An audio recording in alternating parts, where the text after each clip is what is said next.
el Antiguo Testamento, muchas veces, si alguien nos pregunta, y me acaban de hacer esa pregunta apenas, si alguien nos pregunta, si quiero empezar a leer la Biblia, ¿en dónde puedo empezar?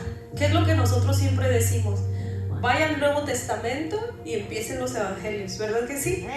Porque pensamos que el Antiguo Testamento es tan difícil de digerir, tan difícil de comprender, o que como ya es antiguo, porque eso pensamos, pero en sí no es lo mismo ni la palabra que nosotros conocemos como antigüedad, es lo que describe, sino es la primera instrucción, lo primero.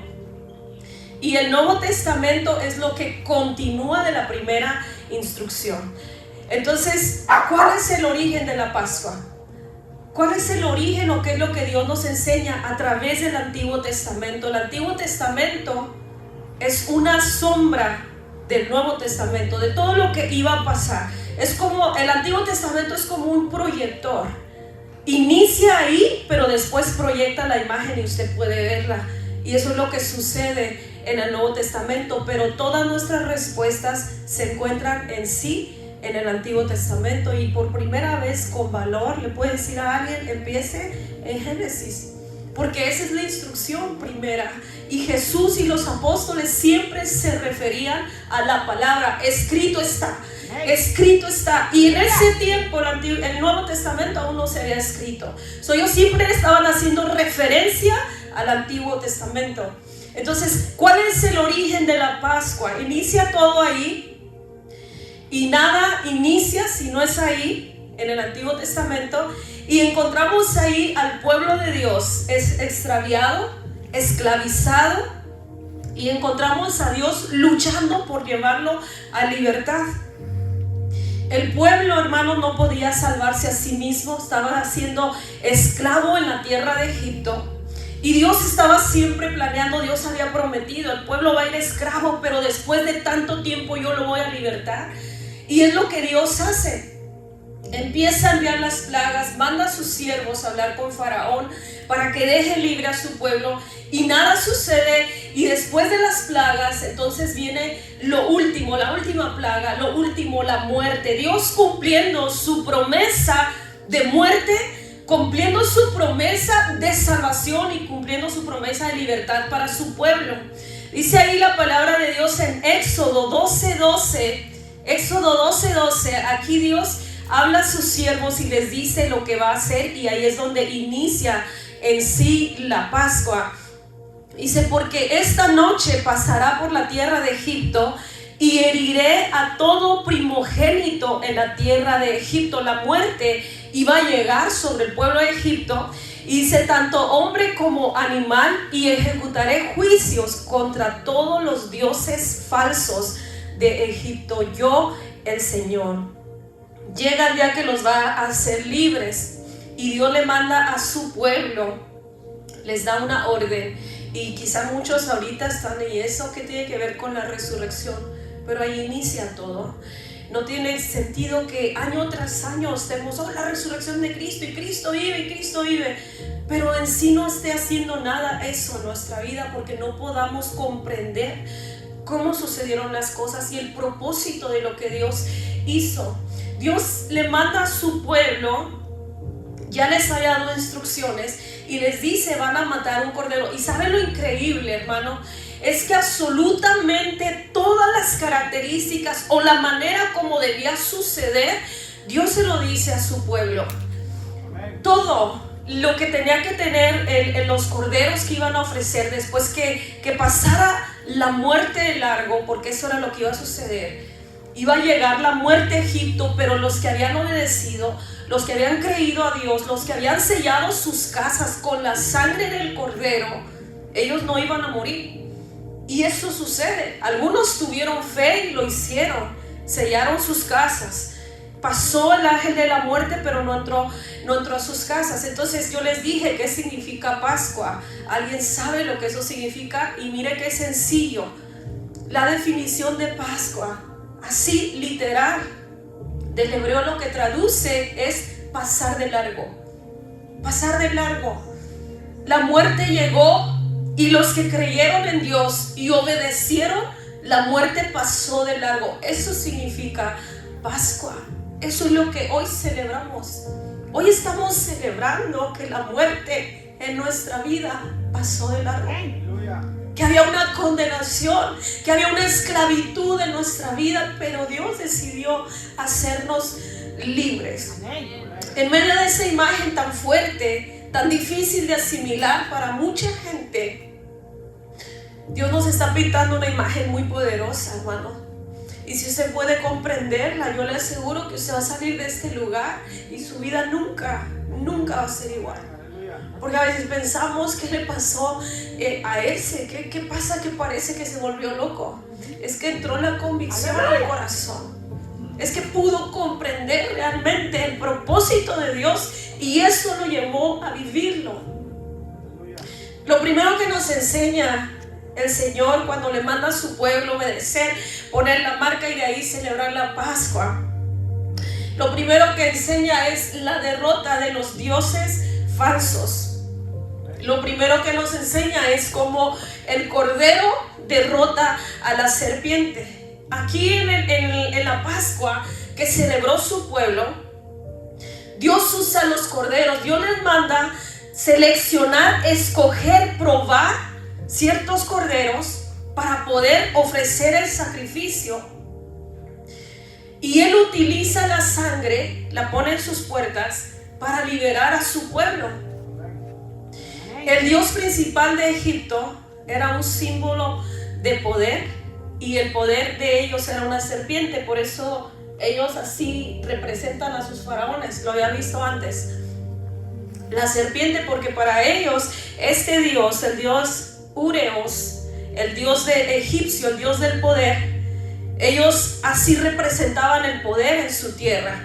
Y Dios lo que hace literalmente es, a través de la sangre de los corderos, liberar a su pueblo del poder egipcio. ¿Cuántos dicen gloria a Dios?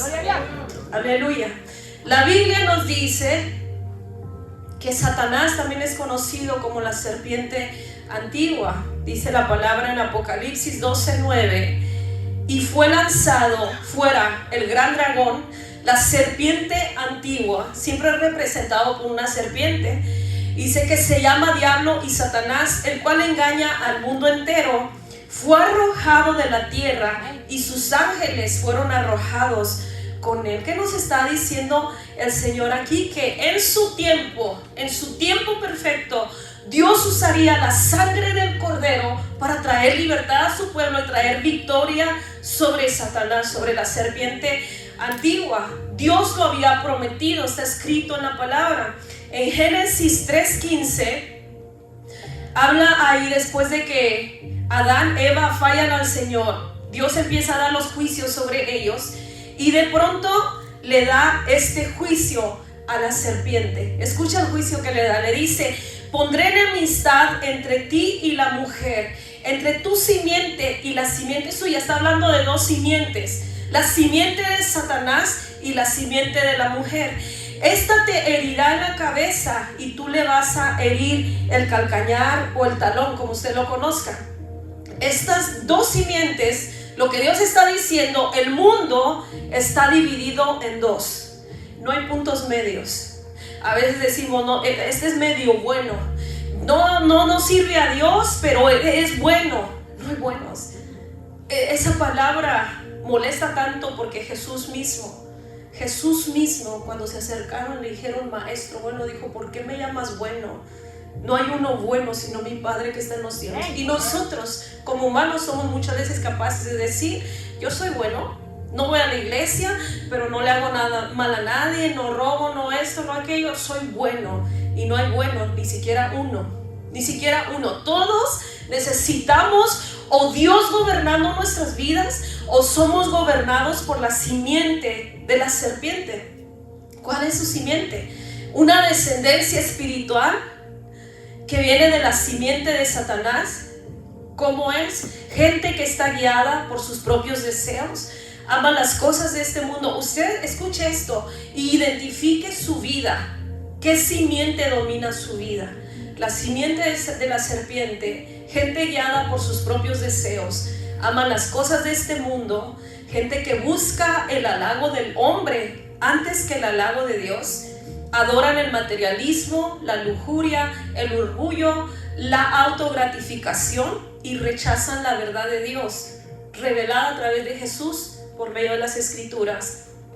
Romanos 1:18 dice: porque la ira de Dios se revela desde el cielo contra toda impiedad e injusticia de los hombres que detienen con injusticia la verdad. O sea, hay personas que están bajo la simiente de la serpiente, que la palabra de Dios les estorba, que la palabra de Dios hace estorbo en su vida, por eso no lo aceptan. Y por eso algunas veces alguien me decía: me gusta todo lo que habla hasta que mencionó la Biblia. Porque hay un problema con la Biblia, porque hay un problema con la verdad de Dios, porque estorba nuestras vidas, porque no nos permite. Mire, la palabra de Dios en sí se aplica a nuestro diario vivir. El rechazarla es porque hay algo que estorba para como nosotros queremos vivir la vida. Entonces es mejor ignorarla y oponernos a ella. Después está la simiente de la mujer. Pero aquí hay algo importante, porque podemos decir, entonces, o es la simiente de la serpiente o es la simiente de Eva. Pero algo sucede. Para poder procrear, para poder traer vida a este mundo, ¿qué simiente es la que se necesita, hermanos? La simiente del hombre. Una mujer no puede procrear si no hay un hombre involucrado, ¿verdad? Porque no pueden tener vida a menos que haya un hombre. Eso se ocupa la simiente de un hombre. Pero Dios lo hace de esta manera para que nosotros podamos entender que lo que venía a este mundo no tenía nada que ver con la mujer o con la ley de esta tierra, de reproducción de esta tierra. Fue Dios mismo, dice la palabra, su Espíritu Santo depositando en María la promesa que después nos iba a traer libertad. La simiente de la mujer, aquellas personas que se sujetan a Dios, que son capaces, tienen valor, porque a veces pensamos: ese está loco, es cristiano, está medio mal y es religioso, y la gente no sabe lo que es vivir en obediencia a Dios, y no sabe todo lo que tú tienes que dejar para poder vivir bajo la simiente de Dios, para no estar del otro lado, porque no hay puntos medios, le dije antes. Entonces, lo que nos muestra la palabra es que va a haber una guerra constante a través de la historia, y se va a reducir al final entre la confrontación de estas dos simientes, y es lo que Dios le dice allá a la serpiente. Tú le vas a herir el calcañar, herir el talón, causa daño. Claro, hay una herida, causa daño, y lo causó Jesús yendo al madero a pagar el precio. Pero dice, pero ella, ¿qué dice? Te va a herir la cabeza. Un golpe en la cabeza es un golpe mortal, es un golpe de victoria. ¿Hubo dolor en lo que Cristo vino a hacer? Claro que sí, pero lo que hoy celebramos fue su victoria, y es lo que sucede en la cruz del Calvario. Es herido, claro que sí, estaba escrito, pero al final hubo victoria. ¿Qué otra cosa nos enseña la Pascua? Expiación de pecados. En Levíticos 19:11 dice: porque la vida de la carne, Él les está explicando el porqué del sacrificio, el que por qué tienen que escoger los corderos, por qué tienen que ofrecer el sacrificio. Él les dice: porque la vida de la carne está en la sangre, y yo la he dado para que ustedes hagan expiación, propiciación sobre el altar por vuestras almas, y la misma sangre haría expiación por la persona. Propiciación es una palabra que significa expiar pecados, perdón de pecados, limpiar pecados. El Cordero de Pascua, entonces, nos dice, es una sustitución aceptable a Dios para la salvación. Dios ve aceptable ese sacrificio, y entonces Dios le instituye a su pueblo que van a celebrar la Pascua cada año. Y hasta hoy lo siguen haciendo. El pueblo de Dios, eso es una celebración, y algunos ahí que se han injertado al judaísmo, eso es una celebración grandísima que ellos hacen. Otra de las cosas que hacían era que tenían que remover la levadura. Éxodo 12:15 dice: 7 días comerán panes sin levadura, y el primer día harán que no haya levadura en vuestras casas, porque cualquiera que comiere algo leudado desde el primer día hasta el séptimo será cortado de Israel. La levadura representaba para ellos la vieja esclavitud. Dios nos está sacando de la esclavitud y llevándonos a una nueva vida. Pero para nuestro tiempo, el tiempo que Jesús estuvo aquí en la tierra, la gente piensa, hasta el día de hoy celebran su Pascua de la misma manera. Para ellos era entrar en su casa, para los judíos. El hombre, el varón, lo hacía con una lámpara, revisaba cada cuarto y empezaba a sacar fuera la levadura. Y de hecho estaba viendo que al día de hoy hacen un tipo de juegos con sus hijos para que se hagan parte de la celebración. Dice que metían levadura en medio de unas bolsitas, las escondían y los niños tenían que entrar a la casa, buscarla, encontrarla y sacar la levadura. Y pareciera que fuera literal, ok, no hay importancia, saca la levadura para afuera. Pero Jesús dijo: tengan cuidado de la levadura de los fariseos. Los fariseos no eran pan, no tenían levadura. No había levadura en ellos, física. Entonces, ¿a qué se refería Jesús? A toda la idolatría. Aquellas cosas que ellos seguían cargando. Conocían a perfección la ley, pero había ídolos en su vida. Seguían esclavos aún. Y Jesús les está diciendo: sí, conocen la ley, hablan muy bien, pero hay levadura en ellos. Hay cosas que a mí me desagradan. No podemos, dígale al que está a su lado, tener comunión con Dios si aún hay levadura en nuestra vida. Otra de las cosas era que durante la Pascua había enseñanza. En Éxodo 12:26 dice: cuando les dijeren vuestros hijos, ¿qué rito es este? O sea, ¿qué es esto que celebran la Pascua? Ustedes les van a responder. Eso pasa hasta hoy. Los hijos de los judíos se acercan a ellos en este día y por ley les hacen esta pregunta: ¿qué significa este rito? ¿Por qué celebramos la Pascua? Y esta es la respuesta aprendida de memoria que ellos le dan a sus hijos hasta el día de hoy. Ustedes responderán: es la víctima de la Pascua de Jehová, el cual pasó por encima de la casa de los hijos de Israel en Egipto, cuando hirió a los egipcios y libró nuestras casas. Entonces el pueblo se inclinó y adoró. Eso hasta el día de hoy. Sus hijos entran el día de la Pascua y le preguntan: ¿qué rito es este, papá? Y el papá de memoria les da esta respuesta. Ahora, ¿dónde quedó la Pascua? ¿Cuál es el futuro de la Pascua? ¿Qué tiene que ver la Pascua con nosotros? Si nosotros no somos israelitas, nosotros no somos judíos, o alguno de aquí es judío. Siempre dicen: estos apellidos, eso es engaño. Estos apellidos son judíos y ustedes, nos decían a nosotros, vienen de una tribu perdida, distribuida por no sé dónde. ¿Y qué creen, hermanos? Entonces me fui a hacer el test, el del ADN que se puede hacer, y cero, bueno, tenía 1 o 2%. Israelita nada. Y lo sabía, me iba a decepcionar. Pero bueno, entonces no somos israelitas. ¿Qué tiene que ver la Pascua con nosotros? Con la Pascua, hermanos, llega el cumplimiento de la promesa de Dios de salvación para su pueblo. El verdadero Cordero de Dios. Mire, durante miles de años, todas las celebraciones de Pascua que hacía el pueblo judío, ellos debían haber entendido que estaba señalando hacia el Mesías, hacia el Cordero perfecto, el sacrificio una vez y para siempre, eso continuo, año con año, matando becerros, año con año haciendo los mismos ritos. Ellos debían haber entendido que apuntaba hacia lo que Dios iba a hacer a través de Jesucristo. Ellos sabían, estudiaban, pero aunque tenían todo el conocimiento, conocían las profecías, sabían los escritos, lo que iba a pasar, cómo iba a pasar, ellos no recibieron a Jesús. Ellos no creyeron que Jesús era el Cordero perfecto que iba a quitar el pecado una vez, un sacrificio de una vez y para siempre.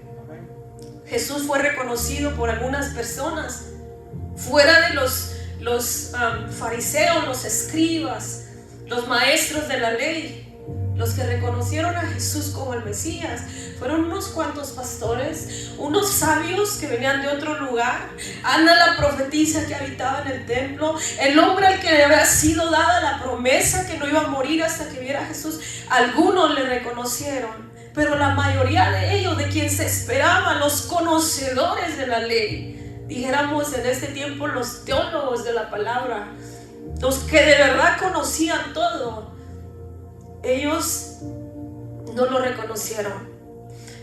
El aviso Dios lo había dado en Malaquías 3, Él había hablado. Son solamente algunas de las profecías que habló acerca de Jesús, cómo iba a suceder, cómo iba a pasar su venida a esta tierra. Dice ahí Malaquías 3, he aquí que yo envío a mi mensajero, el cual prepara el camino delante de mí, y vendrá súbitamente a su templo el Señor a quien ustedes buscan. O sea, el pueblo estaba buscando al Mesías, sabían que venía, pero cuando vino no se dieron cuenta. Y el Señor estaba hablando, iba a enviar a un mensajero antes que a Jesús para que anunciara el camino. Dice ahí en el 4, yo les envío el profeta Elías antes que venga el día de Jehová grande y terrible. Y llega a esta tierra Juan a anunciar el camino. Jesús habla acerca de él. Viene su nacimiento, lo relata Lucas 1:13, habla de cómo Dios envía un ángel a hablar a Zacarías, su esposa, iban a ser padres, y les da incluso instrucciones de cómo iban a criar ese hijo. Les dice algunas cosas acerca de él. Dice ahí en el 15, este hombre será grande delante de Dios, no beberá vino ni sidra, y será lleno del Espíritu Santo, aún desde el vientre de su madre, y hará que muchos de los hijos de Israel se conviertan al Señor Dios de ellos. Y esto es parte de la profecía en Malaquías. En Malaquías dice, yo haré volver el corazón de los padres de los hijos a los padres. Y está aquí hablando Jesús acerca de Juan. Dice, Él irá delante de él con el espíritu y el poder de Elías. Jesús está hablando acerca de Juan, pero tampoco lo vieron, tampoco se dieron cuenta. Ahí en Lucas 7:27 Jesús cita Malaquías 3 y dice, este es de quien está escrito, he aquí envió mi mensajero delante de tu faz, el cual preparará el camino delante de ti. Y te digo que entre los nacidos de mujeres no hay mayor profeta. Y menciona a Juan el Bautista, pero el más pequeño en el reino de Dios es mayor que él. Juan llega, en él el espíritu de Elías, y Juan identifica a Jesús como el Cordero de Dios. Lo dice Juan 1:29. El siguiente día vino Juan a Jesús.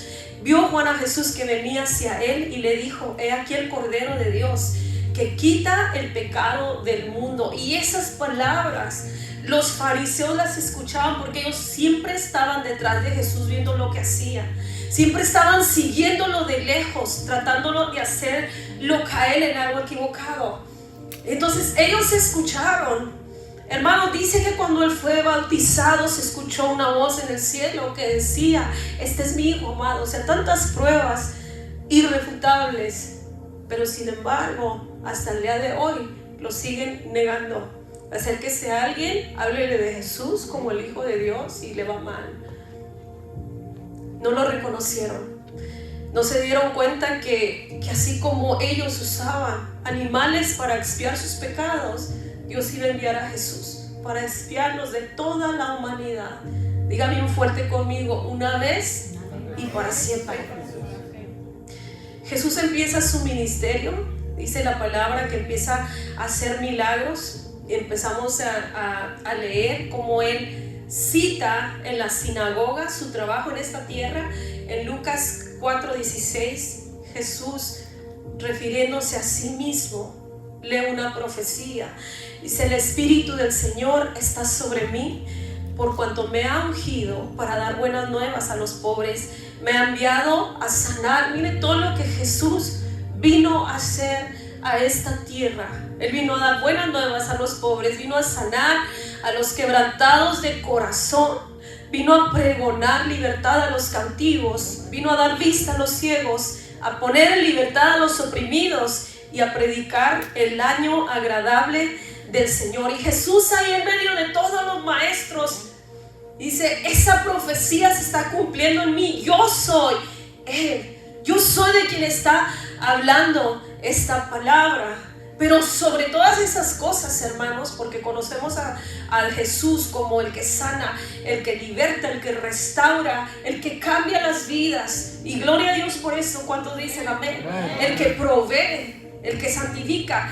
Lo conocemos de diferentes maneras, pero hay algo muy importante. La razón principal de la venida de Jesús a esta tierra, lo que hoy celebramos. ¿Para qué vino Jesús? Pregúntenle al que está a su lado. Muchos dicen, para amarme. No es cierto, Jesús ya nos amaba. Él vino para salvarnos y esto se tenía que cumplir. Entonces dice que entonces de ahí se va Jesús. Él llega 6 días antes a ese lugar, 6 días antes de la Pascua, a casa de Lázaro, y ahí le hacen una cena muy bonita, que es donde se acerca la mujer y derrama el perfume sobre él, lo unge. Y todo está muy bien y todo, pero después de esa cena, él sabe que la profecía se tenía que cumplir, estaba escrito. Y dice que sale de ese lugar y entonces se va, consigue un burro, porque así estaba escrito, que así debía él entrar. Y quizá parte de esa gente que estaba en la cena llega a ese lugar, ponen sus mantos en el suelo y con palmas lo reciben y empiezan a cantar Hosana, Hosana al Hijo de David, Hosana al que viene. Todos están felices, están celebrando en ese lugar. Pero dice la palabra que todo el Antiguo Testamento es sombra de lo que iba a pasar.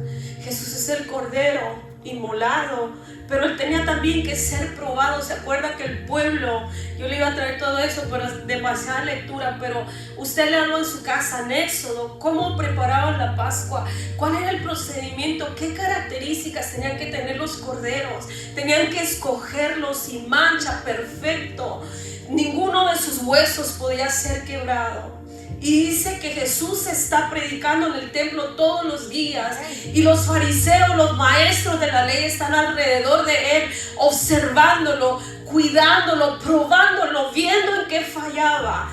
Pero dice la escritura en Mateo 22:46, nadie le pudo responder palabra. Empezaban a hacerle preguntas para hacerlo caer, pero cuando Jesús daba las respuestas, nadie podía contestar ya nada. Lo probaban, pero sin embargo dice, ninguno osó alguno desde aquel momento, desde aquel día, preguntarle algo más. No podían, porque las respuestas de Jesús no les agradaban. Y ponía al descubierto quiénes ellos eran. Entonces Jesús sale de ahí. Y llega el momento de anunciar el nuevo pacto. Llega el momento de completar todo. Dice que se reúne con sus discípulos. Están todos juntos para celebrar la última cena. La Pascua dice que iniciaba a las 6 de la tarde del día anterior y tenía que terminar exactamente a las 6 de la tarde en el siguiente día. Entonces, él reúne a sus discípulos y están sentados a la mesa, están listos para compartir. Ahora esto era algo que ellos hacían como parte de la celebración de la Pascua. Preparaban sus panes, partían los panes y Jesús está ahí listo y todos están pensando, vamos a celebrar la Pascua como cualquier otro día, pero ahí inicia todo. Jesús toma el pan y todos están esperando que haga la oración judía que todos estaban acostumbrados a escuchar. Pero sin embargo Jesús menciona otra cosa. Miren, la oración que ellos siempre oran: bendito seas, oh Señor y Rey del universo, que das el pan a la tierra. Y ahí partían el pan y empezaban a comer.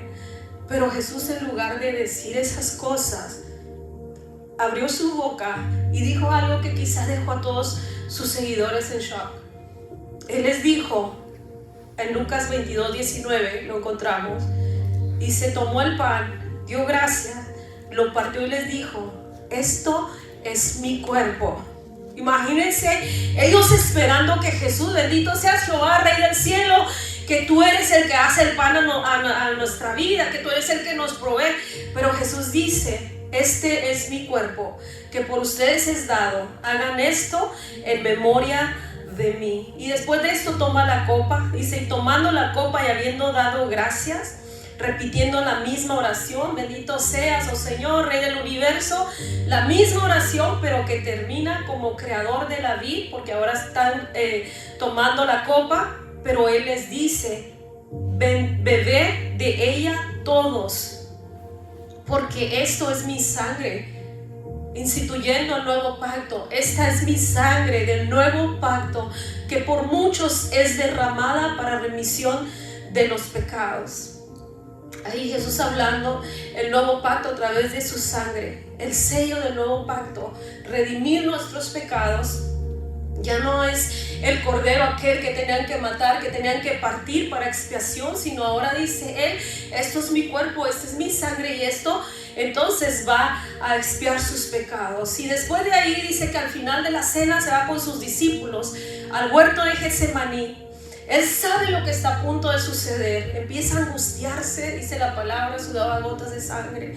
Tenía a sus seguidores ahí, los apóstoles. Ayer me decía Lely: yo creo que Víctor hubiera sido un buen apóstol de Jesús, hubiera orado más que los que traía, que se quedaban dormidos. Y es cierto, se le quedaban dormidos. En la hora más difícil ellos se dormían. Jesús está ahí en agonía, dice, sudando gotas de sangre. Yo creo que a veces olvidamos realmente lo que Jesús padeció por nosotros, lo que Jesús pasó. Porque ya no está aquí, no lo vemos. Y cuando ve ahí la película, ahí se quebranta tantito y se para a hacer el pecado como si nada. Ignoramos, aplastamos el sacrificio de Jesús. Dice que Él está ahí en ese lugar. Aún le dice al Señor: Señor, hay otra manera de hacerlo, hazlo. Pero al final, pero que no se haga como yo quiero, como a mí me gustaría, para no pasar este sufrimiento, sino como tú lo deseas. Y viene a ese lugar, llegan, lo toman, es traicionado por Judas y se lo llevan. Le hacen un juicio de noche ilegal, porque en eso no se podía hacer. La ley decía que no se podía juzgar a alguien de noche, pero ellos lo hacen con testigos falsos. Y de ahí lo ponen a que le den 39 latigazos. Era la ley lo que se les daba. ¿Por qué 39? Porque dice que si estaba comprobado que si les daban más de 40, la gente podía morir. Así de sangriento era eso. Los látigos que usaban tenían pedazos de huesos que arrancaban pedazos de su carne. Así lo que usted a veces ve y dice: exageraron. Así era aún más cruel. Y les decían, ellos daban solo 39, porque si se les llegaba a morir la persona, si por error se pasaban de los 40 y la persona moría, entonces los latigazos eran para el que lo había latigado. Entonces, para no equivocarse, ellos daban solo 39 para no correr riesgos. Y ahí lo latigan, y después de ahí lo llevan a Pilato, que dice que por la presión de la gente él decide mandarlo a la crucifixión. La gente que quizás antes le había puesto los mantos, que quizás antes había estado gritando Hosana, ahora estaba gritando: crucifíquenlo, crucifíquenlo. Porque ¿de dónde salió esa gente? La misma gente que quizás muchas veces estuvo siguiéndolo, comiendo los panes, los peces que él ofrecía, recibiendo milagros de parte suya, siendo liberados en sus emociones, ahora estaban gritando: crucifíquenlo. Y la crucifixión, amado hermano, es el método más salvaje que ha inventado el ser humano. Por eso le digo, hay dos simientes. A veces usted ve determinado tipo de películas y usted dice: ¿a quién se le ocurrió eso? Hay una influencia. Siempre hay una influencia. ¿A quién se le ocurrió tanta maldad para hacer esa escena? O somos influenciados por Dios o somos influenciados por Satanás. Y hubo influencia para crear ese tipo de muerte. Ese tipo de muerte dice que atraviesan clavos por sus muñecas, las espinillas de sus pies, destrozando los nervios de los brazos. Ellos no se sostienen con los brazos, solo se están sosteniendo con los pies. Y tienen la muerte en la cruz es por asfixia, porque ellos no pueden respirar. Entonces ellos tienen que empujar sus pies para poder tomar el sueño. Por eso es que la gente decía, quiebren los pies, porque cuando les quebraban los pies ellos no tenían fuerza para levantarse y poder respirar. La muerte era por asfixia. Y Jesús está ahí, dice, y en la hora tercera lo crucifican, y a la hora novena Jesús clamó a gran voz diciendo, Eloí, Eloí, lama sabactani, que traducido es, Dios mío, ¿por qué me has desamparado? Y se cumple ahí la profecía que está en Isaías 53, 4 al 6, dice, ciertamente Él llevó nuestras enfermedades. Hermano, no sé si usted se da cuenta, pero esto es lo que hizo Jesús por cada uno de nosotros. Dice, llevó nuestras enfermedades, sufrió nuestros dolores, y nosotros lo tuvimos por azotado, por herido de Dios y abatido, mas Él herido fue por nuestras rebeliones, molido por nuestros pecados. El castigo de nuestra paz fue sobre Él, y por su llaga, dice la palabra, fuimos nosotros curados. Todos nos descarriamos como ovejas, cada cual, dice, corrió por su camino, pero Dios cargó el pecado de todos nosotros. Dice que vinieron entonces los judíos, esto está en Juan 19:31. Dice, y no, como estaban en la preparación de la Pascua, no querían que los cuerpos se quedaran en la cruz en el día de reposo. Y ese día para ellos era de gran solemnidad. Y entonces dice, le rogaron a Pilato que le quebrase las piernas. Eso aceleraba la muerte. Ellos llegan a ese lugar y dicen que ya se muera para que bajen los cuerpos. Y como pensaban que aún no había muerto, dicen que le quiebren los huesos para que ya no pueda agarrar aire y ahí quede muerto.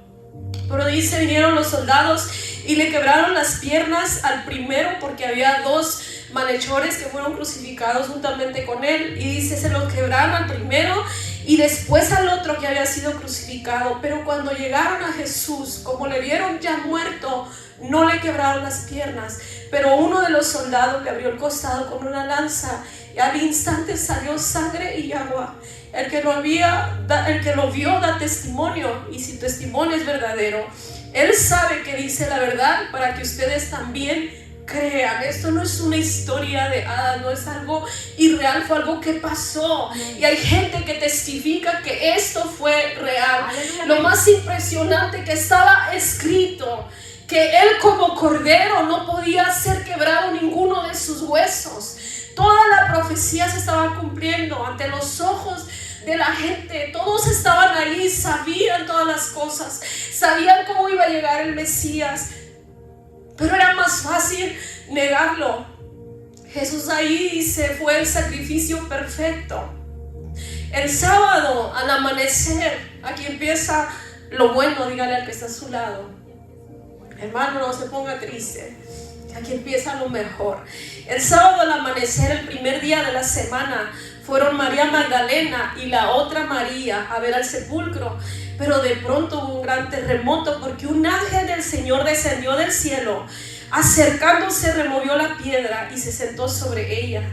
Su aspecto era como un relámpago y su vestido blanco como la nieve. De miedo de él, los guardias temblaron y se quedaron como muertos. Pero el ángel le dijo a las mujeres, no teman ustedes, porque yo sé que buscan a Jesús. Él fue crucificado, pero no está aquí, porque Él ha resucitado. Como Él lo dijo, vengan y vean el lugar donde fue puesto el Señor, y vayan pronto y díganselo a los discípulos que ha resucitado de los muertos y va delante de nosotros a Galilea. Ahí lo verán. Ya se los he dicho. Jesús viene a ser el único mediador entre Dios y los hombres. Si usted se da cuenta, en todo el relato que nos habla de la única manera en la que nuestros pecados son perdonados, no menciona a nadie más. Nadie más puede perdonar nuestros pecados. Nadie más puede darnos salvación. No hay nadie que interceda por nosotros. Eso es engaño nada más de la simiente de Satanás.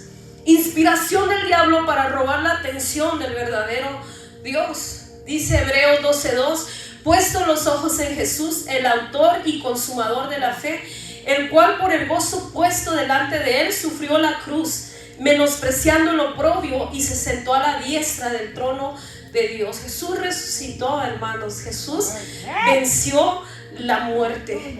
Ese es el significado de la Pascua que nosotros ahora celebramos.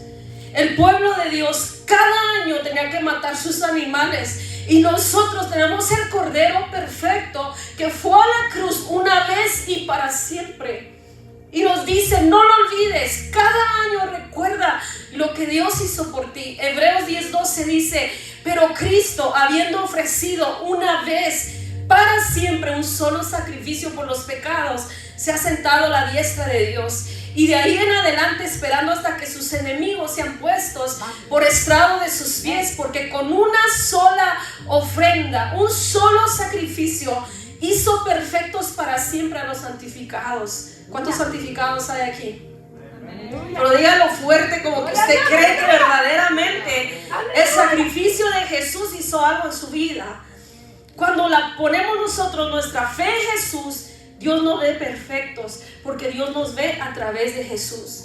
Ve, la palabra de Dios dice que no hay justo ni aún uno. Nosotros que somos justos, somos justificados por Jesús. Cuando Él nos ve ahora a nosotros y el acusador llega ante Él para acusarnos, Dios voltea y ve en nosotros a Jesús y somos perdonados. Dice la palabra, y nos atestigua lo mismo el Espíritu Santo, porque después de haber dicho: este es el pacto que haré con ellos después de aquellos días, dice el Señor. Escuche, la ley que ellos se aprendían así de memoria y la recitaban todo el tiempo, está diciendo Dios: yo pondré mis leyes en sus corazones. Esto que está hablando Dios es: Dios nos transforma de adentro hacia afuera.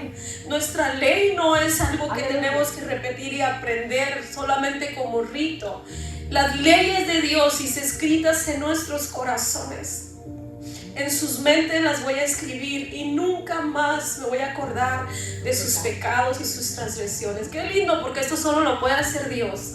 Nadie perdona como Dios. Usted perdona a alguien y siempre está recordando lo que le hizo, pero dice: Dios nos perdona y nunca más vuelve a recordar nuestros pecados. Y dice: pues donde hay remisión de estos, no hay más ofrenda por el pecado. En Cristo, hermano, fuimos hechos perfectos, fuimos limpiados, fuimos restaurados, y porque Él vive, nosotros tenemos vida. La Pascua, el pueblo judío la sigue celebrando aún todavía. ¿Qué pasó con ellos? Lo voy a leer rapidito un poco de la historia. Ellos siguen celebrando en sus casas, dice, durante los 100 primeros años, hasta que el rey Salomón en el año 825 terminó la construcción del templo. Cuando termina la construcción, empieza a celebrarse cada año en el templo, pero después viene Nabucodonosor, invade Jerusalén en el año 425 a.C., destruye el templo, y dice que se llevan ahí cautivos las cosas que había en el templo. Los utensilios se los llevan a Babilonia, y ahí destruyen el templo, y durante 70 años que están en exilio no celebran la Pascua. Pero cuando viene Ciro, libera al pueblo judío, regresan a Jerusalén e inician la construcción del segundo templo, y en el año 352 a.C. regresan a celebrar la Pascua en el templo.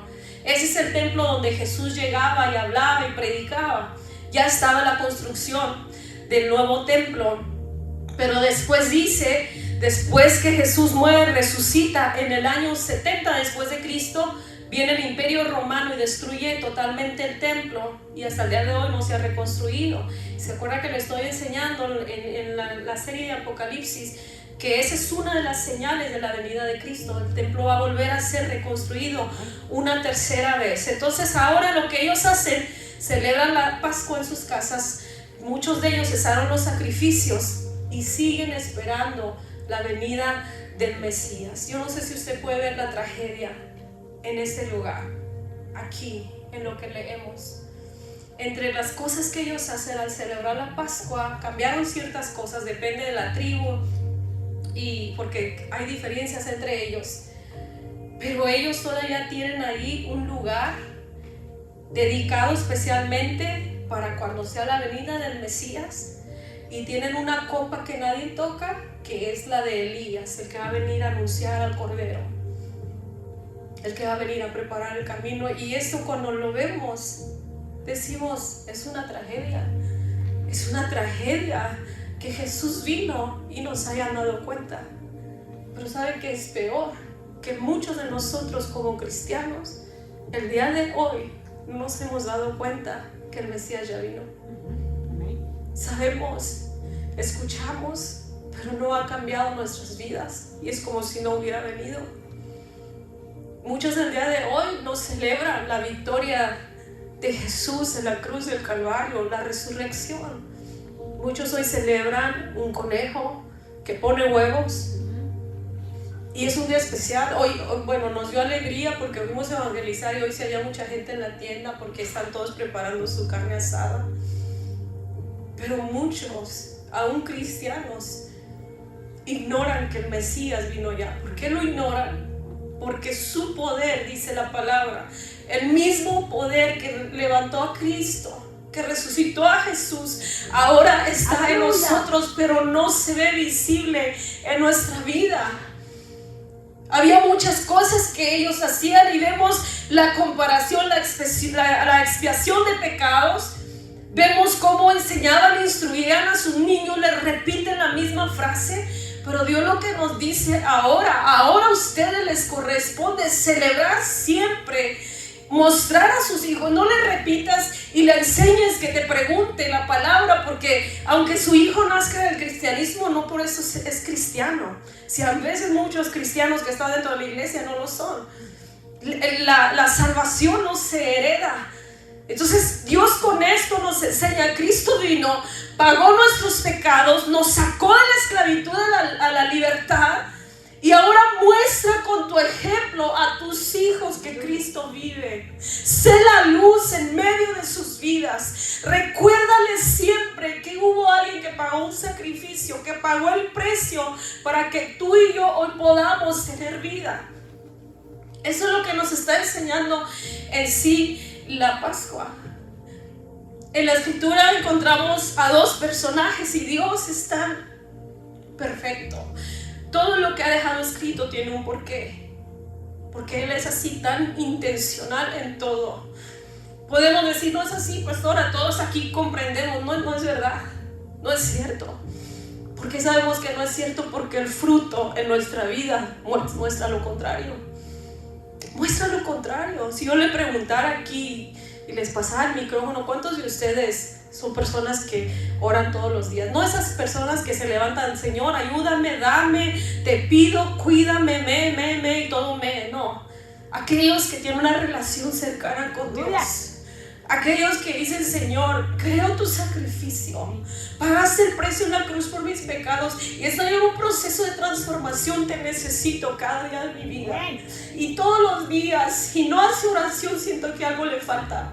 Y todos los días lee la palabra. Si yo le preguntara cuánto lo hacen, quizá todos levantarían la mano por vergüenza, pero sé que no es. ¿Sabe por qué? Porque cuando se habla acerca de la palabra, cuando usted tiene conocimiento así rápido, se puede dar cuenta una persona que lee y que no lee. Una persona que no lee se sabe los versículos comunes que se repiten aquí en el púlpito y que todo el mundo sabe. Una persona que lee sabe todo a profundidad. Dice la palabra que iban dos personas, dos hombres de camino a Emaús, y Jesús se puso al lado de ellos. Ellos iban discutiendo y Jesús le dice, ¿qué es lo que discuten? Y ellos dicen, ¿que no has sabido lo que ha pasado? Todo el mundo sabe. Y a veces nosotros pensamos como cristianos, todo el mundo sabe, todo el mundo tiene conocimiento. Dice, aquel Jesús, el que desea ser el Hijo de Dios, vino, pensábamos, teníamos la esperanza de que Él fuera el que iba a traer libertad a la opresión temporal, pero fue crucificado.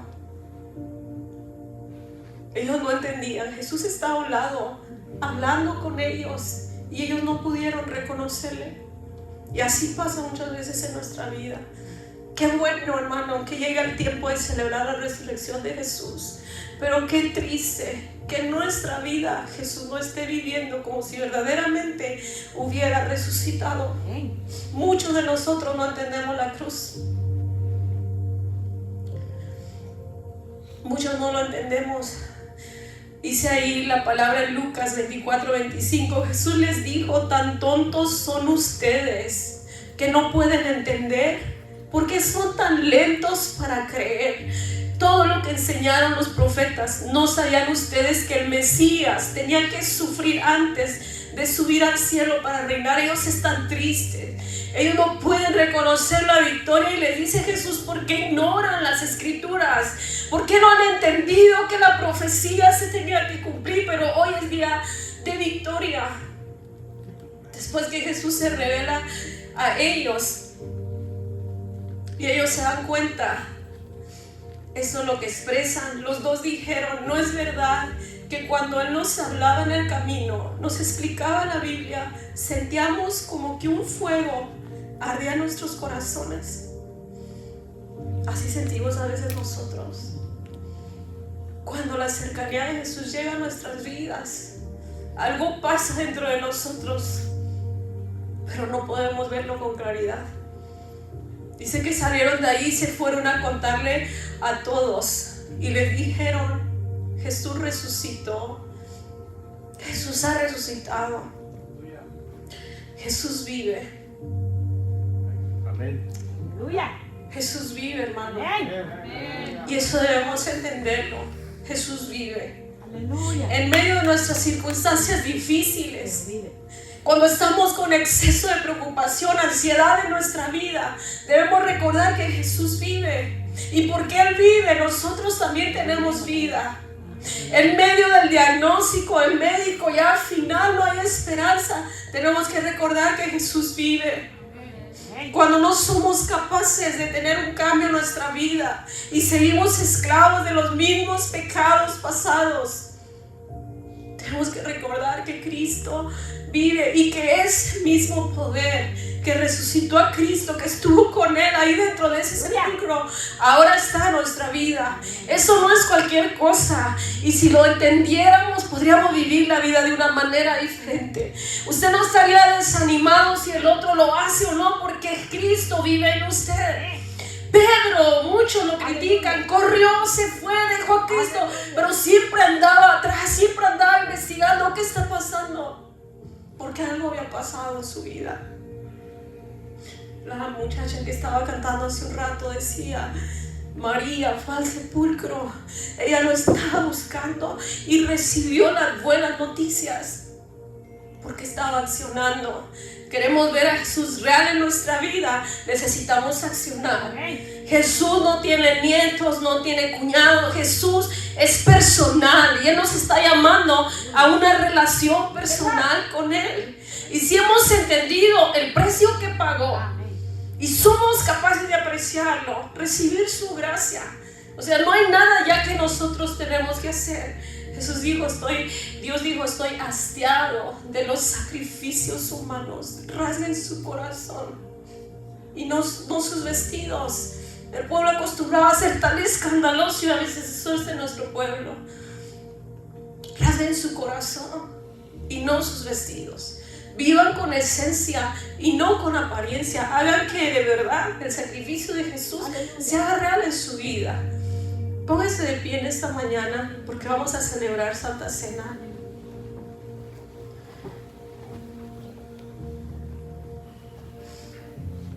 Jesús, dice la palabra, obtuvo la victoria final sobre la muerte. La muerte ahora no puede enseñorearse de nosotros. Por eso cuando alguien fallece, dice la palabra que nosotros no nos entristecemos como aquellos que no tienen esperanza. Sabemos